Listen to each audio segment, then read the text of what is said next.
সরকারের পক্ষে ভিডিও বানানোর জন্য 1 লাখ টাকা তৌহিদ আফ্রিদি আমাকে দিয়েছিল এবং আমাকে বলেছিল যে তোর যদি আরো ডিমান্ড থাকে সেটা তোর অ্যাকাউন্টে পাঠাই দেওয়া হবে, জাস্ট তুই ভালো করে ভিডিও বানা এবং স্টুডেন্টের পক্ষে ভিডিও বানাবি না। যেই রবার্ট দিয়ে পেছানো 50 1 লাখ টাকা বান্ডিল আমি এখন পর্যন্ত খুলিও নাই, ধরিও নাই, কারণ আমার লাইফ রিস্ক নিয়ে ব্যাপার ছিল। আমি থাকবো কি থাকবো না সেটা একটা অনিশ্চয়তা ছিল, যার জন্য এই টাকা আমি এখন পর্যন্ত ধরি নেই, 1 টাকা খুলিও নাই। তৌহিদ আফ্রিদি এত বড় বাটপার চিটার, তৌহিদ আফ্রিদি কি না করছে? তৌহিদ আফ্রিদির কাছে আরো যদি জিজ্ঞেস করা হয় কাকে কাকে টাকা অফার করছে, এখন সব বের হয়ে যাবে। আমাকে পর্যন্ত টাকার অফার করছে। থামেন না ভাই, থামেন না ভাই, থামেন। Wait, just for wait. টাকার কাছে কাফি বিক্রি হবে না। তৌহিদ আফ্রিদি আমাকে কোনো টাকার অফার করে নাই, তৌহিদ আফ্রিদি টাকা আমাকে অফার করার মতো এরকম কোনো স্কোপ আমি রাখি নাই, সুতরাং সেই সুযোগ নাই, 5-4টার সুযোগ নাই। বাস লেগাছি মলের সহিত গতকালকে যে বাইক বিকছি তার একটা অংশ এই টাকা। এইবার পয়েন্ট আসেন, সরাসরি চমকে উঠে লাভ নাই। তো পয়েন্টের যেটা কথা, 5-4টার সুযোগ নাই। অনেকদিন পর যৌক্তিক দরবারে হোস্ট গেস্ট যারা মানে গেস্ট যারা ছিল তারা পানি দেখতেই পাইতেছেন। পানি দেখা যায়, পানি পানি পানি পানি দেখা যায়। এই পানি যার জন্য হচ্ছে গিয়ে তারা আসে নাই, আসতে পারে নাই, তারা ঘুমাচ্ছে, তারা কেক দিয়ে আসছে। পয়েন্ট আসেন, মজা করার সময় না এখন। এখন আস্তে আস্তে এক একজন বের হচ্ছে। তৌহিদ আফ্রিদি আমাকে 1 লাখ টাকা দিচ্ছে, 3 লাখ টাকা দিচ্ছে, আমাকে এটা কাইটে ফেলবে, আমাকে গলা কাইটে ফেলবে, আমাকে সেটা করবে। আমার জীবনের সূচি এইটাই হচ্ছে মামা, তোর হচ্ছে গিয়া লাইফ চেঞ্জের একটা ব্যাপার। তুই এখানে যদি সরকার এখনই হচ্ছে গভর্নমেন্টের চোখে পড়া, শেখ হাসিনার চোখে পড়া, এখন নানান কথার শেষ নাই। তা তখন আপনারা কইছিলেন, তখন কেন বলেন নাই? না তখন কেন বলেন নাই? আপনারা বলেন নাই যে তৌহিদ আফ্রিদি আমাকে এই ফোর্স করছে, টাকার অফার দিয়েছে। আপনারা যদি তখনই বলতেন তা কাহিনী তো তখনই শেষ হয়ে যায়। 5 তারিখ পর্যন্ত তারা আসে না। সবাই মিলে যদি আমরা আওয়াজ উঠাইতাম 5 তারিখ পর্যন্ত তো আসে না। তারপর তো আবু সাইদ মরে না, মুগ্ধরা মরে না, নাম না জানা মানুষ মরে না, ফলক ইন্টারনেট বন্ধ করার তো কোনো সুযোগ পায় না। আমরা যদি সবাই মিলে যদি দাঁড়াইয়ে যাইতাম, তাহলে আপনাদের মুখ টাকা দিয়ে বন্ধ করে রাখছিল। ভয়ভীতি তো পরের কথা। তা এটা মানুষের লজিক, মানুষের মস্তিষ্ক, মানুষের আপনি তৌহিদ আফ্রিদির কাছে বিক্রি কেন হবেন? আপনার মেধা নাই, আপনার ঘিলু নাই, আপনার মাথায় মাল নাই, আপনার মাথায় স্টুকুলু নাই, আপনার মাথার ব্রেন নাই। আপনার ব্রেনটা কোনটা বলে? আপনার ব্রেনটা বলতেছে আমি স্টুডেন্টদের পক্ষে থাকবো, আমি দেশের পক্ষে থাকবো, কিন্তু আপনি ভয়ের জন্য কথা বলতেছেন না। তাহলে সে জীবন রাইখা কি লাভ হইবে আপনার? আপনি যে সেই জীবন রাখছেন, আপনি যে সেই ভয়ে থাকছেন, আপনার ভয়ে থাকার জন্য কি হয়েছে দেখেন না। আপনি মরেন নাই, আপনার লাইফ রিস্ক ছিল, আপনি আয়না করে যান নাই, যাইতে পারেন নাই, সেই সময় আসে নাই, ওকে ফাইন। কিন্তু আপনি যে কথাটা বলেন নাই, তৌহিদ আফ্রিদি যে আপনাকে যে টাকাটা দিছে, এই কথাটা যে আপনি মুখ খুললে বলেন নাই, আপনার এত বড় ফ্যান বেস, আপনাদের মিলিয়ন মিলিয়ন ফ্যান বেস, আপনারা যে মুখ খুললে বলেন নাই। আপনি মুখ খুললে বললে তৌহিদ আফ্রিদি আরো আগে সরে যায়। আপনি মুখ খুললে বললে এই সরকারই আরো আগে সরে যায়। আপনি মুখ খুললে কিছু বলেন নাই যে তৌহিদ আফ্রিদি আমাকে দেশের সরকারের পক্ষে ভিডিও বানানোর জন্য টাকার অফার করছে, টাকা দেশে ক্যাম্পেইনে ডাকছে, এইটা আপনি বলেন নাই, যার জন্য আজকে শত শত মানুষ মারা গেছে। বিশ্বাস করেন আর না করেন। ও আচ্ছা, আপনাদের ফ্যামিলি আছে, আপনাদের জীবনের ভয় আছে, আমার জীবনের ভয় নাই।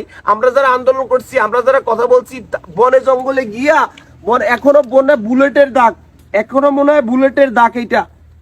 এটা এখনো মনে হয় বুলেটের দাগ, কিন্তু এটা বুলেটের মশার কামড়, এটা মশার কামড়। তারপরে এরপরে পাও কাটা, এটা তো আর কত দেখাবো, এটার কত দেখাবো বনে জঙ্গলে গিয়া। ও আচ্ছা, মানে আমাদের জীবনের হচ্ছে গিয়ে রিস্ক আছে, আমাদের বাবা মা আছে, আপনাদের বাবা মা আছে, আমাদের বাবা মা নাই, আমাদের জীবন নেই, আমাদের জীবন। আরে ভাই, আপনার মস্তিষ্কে যেটা বলছে, আপনার ব্রেন যেটা বলছে সেটাই করতেন। আজকে যদি সরকার পতন না হইতো, আজকে যদি শেখ হাসিনা না পালাইতো, আপনারা সাহেন্সা থাকতেন। এটা বিশ্বাস করেন না?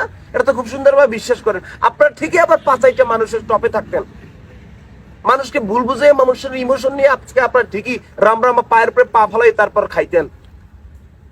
তারপর যারা কথা বলছে, হাজারো লাখ স্টুডেন্ট, গার্ডিয়ান, এর রাস্তায় আয়না করে ঢুকে যেত, আপনারা সুন্দর করে খেলা দেখতেন আর মিডি মিডি হাসতেন, আর তৌহিদ আফ্রিদির সাথে যে মোসের সাথে মোস মিলে যে খাইতেন। এটাই তো হইতো।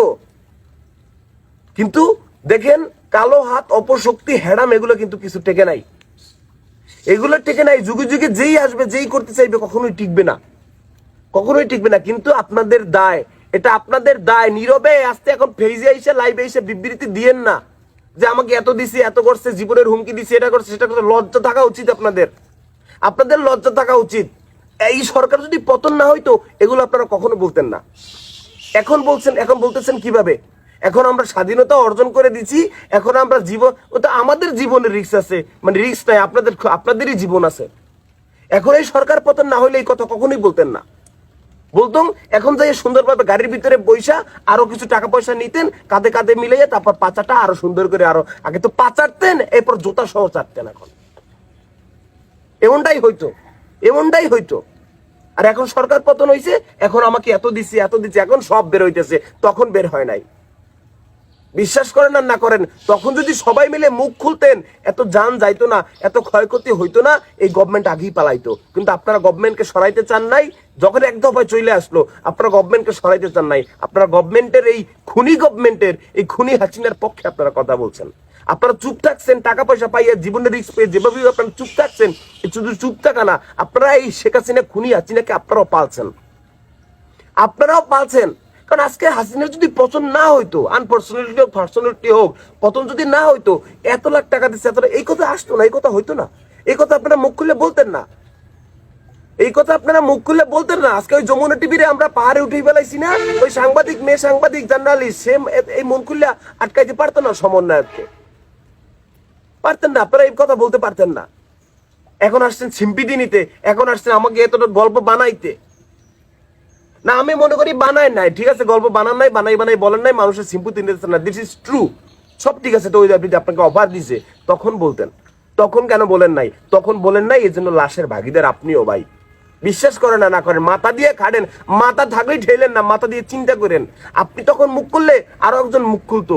জীবনের রিস্ক নিয়ে তো কথা বলছি, আরো তো মানুষজন কথা বলছে, এভাবে আপনারাও যদি কথা বলতেন, গভর্নমেন্ট তো ওই দাবি তো পরের কথা, তো শুরুতে এসছে কট খেয়ে যেত। যে আরে আমি যারে অফার দিই, যে আমার বন্ধু, যারে আমি টাকার অফার দিই, এতে আমার বিপরীত হয়ে যায়, আস্তে করে আগে থাকতে আস্তে দেশ সাইডে চলে যাইতো। তারপর গভর্নমেন্টও চাপে পড়ে যেত, কিরে ইনফ্লুয়েন্সার, কন্টেন্ট ক্রিয়েটর, যাদেরকে তরুণরা ফলো করে, যা করে, সবাই আমার বিপক্ষে যাচ্ছে, ঘটনাটা কি? আরো আগে চাপে পড়তো। যত চাপে পড়ে নাই, তত কিন্তু এই গভর্নমেন্ট গুলি চালাইছে এবং মানুষ মরছে, নিখোঁজ হয়েছে। এখনো যাই দেখেন, কারো ছেলে সন্তানের খবর এখনো জানে না। এখন মেডিকেলে যাই দেখেন, গুলি নিয়ে কাতরাচ্ছে, চোখ নাই, এক চোখ হাতে নিয়ে তারপর দেখতেছে চিকিৎসা পাইতেছে না, টাকা পাইতেছে না। এখন হচ্ছে এইটা, আপনার আগাই আসলে এটা হইতো না। লজ্জা থাকা উচিত আপনাদের। সাহস নিয়ে কথা বলেন। সাহস নিয়ে কথা বলার তো কিছু নেই ভাই। যেটা সত্য সেটা সত্য, সত্যকে সত্য বলেন না। আপনাকে একজন টাকার অফার দিচ্ছে এই খুনি গভর্নমেন্টকে টিকাই রাখার জন্য, তার ব্যাপারে ভিডিও বানানোর জন্য। আপনি জীবন, লাইফ রিস্ক কথা চিন্তা করে আপনি কথা বলতেছেন না, অথচ আপনার বিশাল একটা ফ্যান বেস। আপনি সেখানে একটা কথা উঠলি, যে টাকার অফার দিচ্ছে ওর গোষ্ঠী আসতে ভিতরে ঢুকাই দিত। মানুষ তো সত্য মিথ্যা কোনটা সেটা তো বিচার করতে পারতেছে, তাই না? তা আপনি কেন বলেন নাই? লজ্জা থাকা উচিত। এখানে সাহসের পরিচয় কিছু নাই। আপনি একজন অনিয়ম ভাবে আপনাকে টাকার অফার দিছে, আপনি সেটা হজম করছেন, চুপ থাকছেন, আপনি বলেন নাই, আপনি সত্যটা বলেন নাই। আপনি সত্যটা না বলার কারণে অনেক লাশ, অনেক মায়ের কোল খালি হয়েছে, দ্যাটস ট্রু। আপনি সত্য না বলার কারণে অনেক পরে দেশ স্বাধীন হয়েছে। আপনি সত্য বললে আরো আগে দেশ স্বাধীন হইতো, মায়ের বুক এত খালি হইতো না, দ্যাটস ট্রু।